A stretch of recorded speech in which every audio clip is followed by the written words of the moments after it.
नमस्कार सर्वांना. लाडक्या बहिणींसाठी खूप आनंदाची बातमी. ज्या लाडक्या बहिणींची KYC चुकली होती त्यांना आता KYC दुरुस्त करण्याची संधी देण्यात आलेली.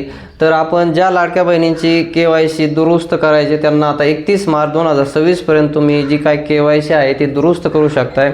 त्यासाठी आपल्याला वेबसाईटवर जायचं आहे, तिथं आधार नंबर वगैरे टाकून आपल्याला चेक करायचं आहे.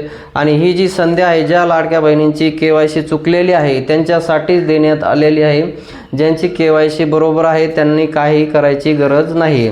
आणि ज्यांची KYC बरोबर आहे की चेक करण्यासाठी तुम्ही तुमचं त्या आधार वेबसाईटवर आधार टाकून सुद्धा चेक करू शकताय. तिथं तुम्हाला दाखवून KYC दुरुस्त करण्याची गरज नाही असं ऑप्शन वगैरे त्या ठिकाणी वेबसाईटवर येतं.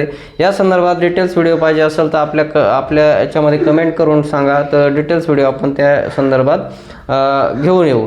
तर आपल्या चॅनलला लाईक शेअर सबस्क्राईब करून घ्या, जेणेकरून योजनाविषयक अपडेट आपण देत असतो. तो चलो, थँक्यू, धन्यवाद.